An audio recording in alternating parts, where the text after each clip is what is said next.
Hi, everyone. I'm really excited today to be talking to JAI certified parenting coach, Stacy Wilson, about her journey to becoming a parenting coach here at JAI and how she is serving her clients with this transformational work. So Stacy, thank you so much for taking the time to come be with me today. I'm excited to hear more about what you're doing.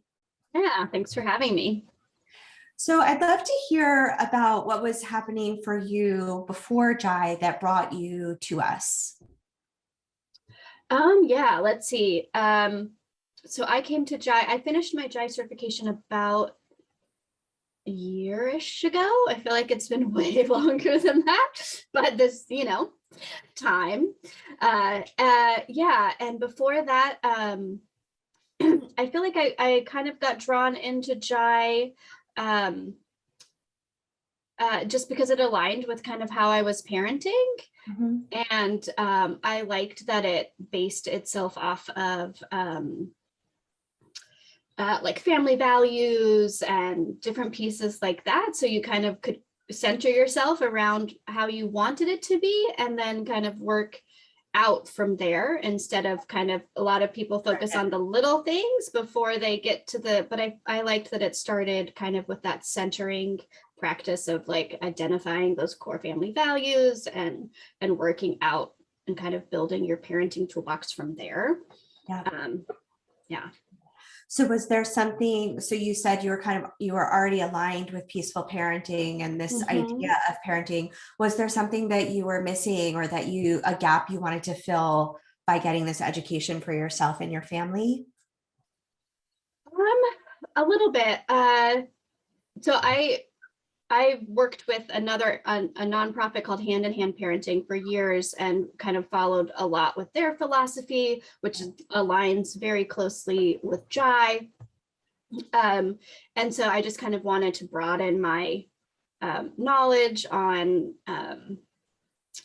I have a background in child development and early childhood ed. And so that part of it, like the science, the brain development, emotional development, all those pieces, I really enjoy. Yeah.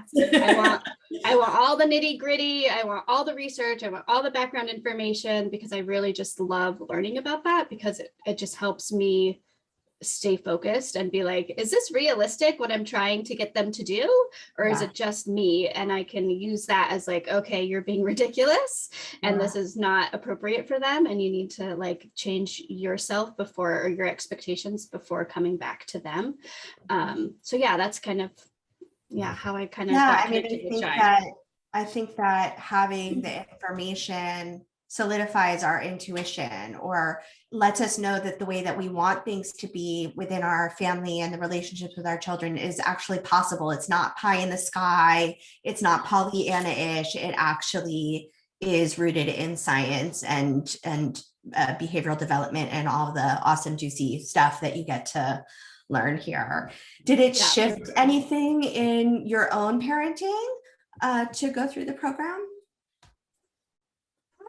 I feel like the main shift for me came just with being able to more deeply understand the process of what it's like as from the child's perspective. So like all that developmental stuff and all of the brain science around it helped me to be able to ground myself a little bit better in what I should be asking them to, what I could be asking them to do. I don't like shoulding, but what I could be asking them to do and ways to do it in less, my go-to like built-in reaction to my kids is kind of like drill sergeant.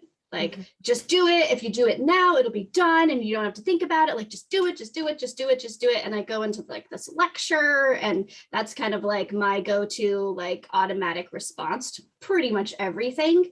And so being able to kind of take a step back and look at like, that's not actually helpful because their brain isn't connected. They're flooded with emotion. So anything you say, all they're hearing is blah, blah, blah, blah, blah. They're not hearing any of it. And you need to chill out and be with them. And then you can maybe address some things after, but like while it's in those big moments, it's not a teaching moment. Those moments are not teaching moments. Those are like, let's be together, listen, support, and not drill sergeant my agenda into there. I mean, you say that like it's a small thing, and I am aware that that's a huge shift in the trajectory of the relationship with your kids. How, if you had continued to show up as drill sergeant, you kind of like the lecturer we all had as as children in some way, how do you think that might impact the relationship that you have with your kids down the road? Well, I mean, it really changed the direction in which my relationship was going with my kids. So my oldest one is currently 8, and the second I drop into drill sergeant, she is offline, right? Like she completely ignores my existence. Like she'll look at me and be like, yep, nope, not interacting with you, lady, and so it's really changed the direction in how I parent. I mean, I still have my moments where I drill sergeant them, but for the most part, I don't. And so our interactions are just more peaceful and more cooperative. And if I build the connection before I try to get them to do anything that I want them to do, everything goes smoother. It's not perfect. It's bumpy because we're all humans and they're developing humans, but at the end of the day, I feel better and she feels better and we're connected, and I'm a single mom, and I only get half my time with them. And so when I'm able to use the time that I do have with them really well, it just feels really good, and you feel good about it. Those moments are even more precious when you're, co-parenting and sharing time. And yeah, we want to make the most of every moment that we have with our kids. It goes so fast when we have them the whole time. So I love that. Yeah. How are you working with clients? What have you done in your coaching business? Yeah, so I do small group courses that are about 12 weeks long. It's very integrated, bits of Jai and bits of other stuff that I've just kind of created. And those start about every 2 months. I'll start a new group. Yeah. And I try to keep those really small groups of like 3 to 4 parents. And then I also do one-on-one consulting for people who just want like help with one specific issue. And yeah, that's kind of how I'm running it currently. What's it like for you to be working as a parenting coach? I really enjoy it. I was questioning whether there's a lot of like that, like imposter syndrome and feeling like, oh, and I'm not perfect at parenting by any stretch of the imagination. And there are moments where I'm like, what the heck am I doing? I don't know what I'm doing. But working with parents and getting feedback from them on how it's changing their relationship with their kids it just feels so nice. And it just feels like if I can make a difference to one family, and then that will in turn trickle down for generations, like giving those parents tools that they can use, like that's worth all the time in the world that I spend putting into it. It's so funny. I hear this is one of the biggest reasons that people are nervous about becoming a parenting coach. I'm not a perfect parent. Oh my gosh, if people could see me behind closed doors. And, from where I sit, it's like, that's what makes you an amazing parenting coach, is the ability to be vulnerable, to own your own, sort of the part we play, just as you so beautifully modeled with owning your drill sergeant. What would you say to someone who's like, maybe thinking to themselves like, oh my gosh, I could make a living doing that, helping people do that. But, I'm no perfect parent. I'm, making mistakes every day. What advice would you give them?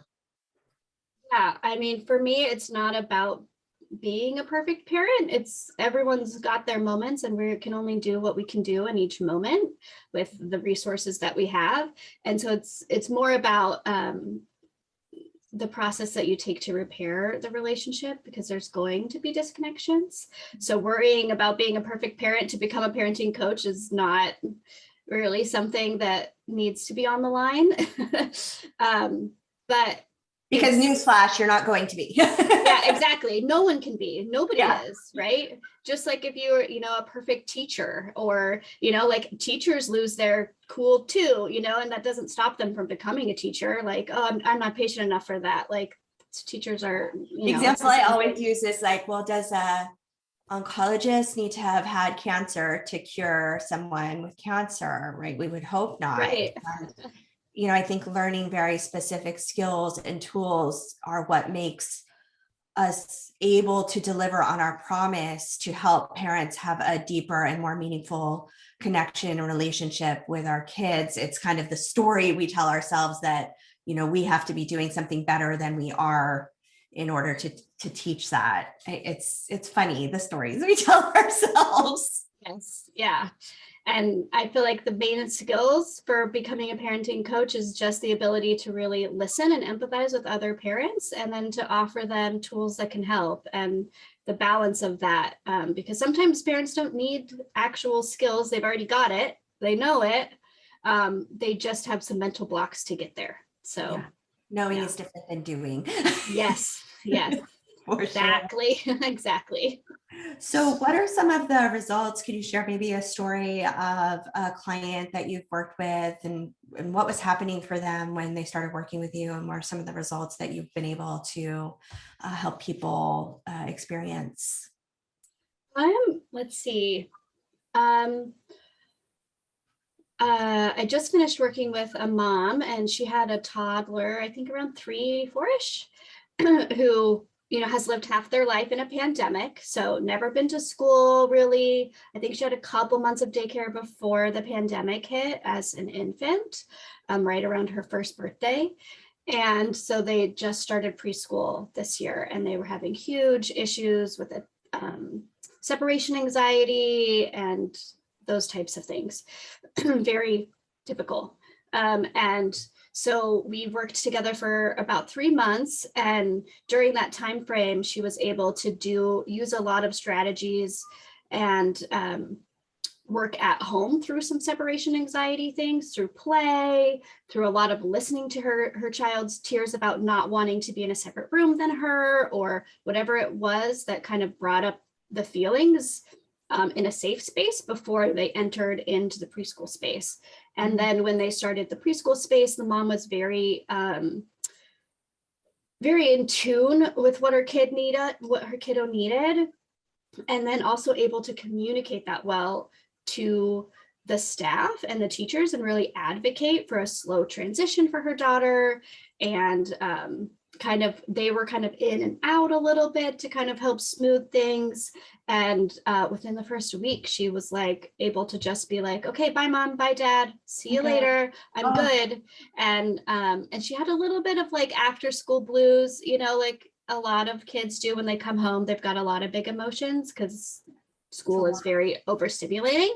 But like it wasn't something that kept her from going or anything like that. So yeah, that was really it's like nice. You think of I just love this work so much because it's these micro moments. You think of the ripple effect of a child having the opportunity to feel safe in her surroundings versus kind of the old school, like just let them deal with it, cry it out, and the trauma that informs in a body. It's life-changing stuff. Amazing. Well, how can people find out about the work that you do if perhaps they're curious about having this kind of support for themselves? Yeah, you can visit my website. It's called growinggoodness.com, and everything's on there. You can join my email list. I send an email out about once a month with anything new going on. And I'm also on Facebook and Instagram at Growing Goodness. So yeah, that's where you can find me. Well, thank you, Stacy, for all the amazing work that you're doing in the world. And for, I always think of our coaches as like torchbearers of peace out, like, choo, really sharing this powerful work with families. It's so important. And just thank you for bearing the torch so beautifully. Thank you.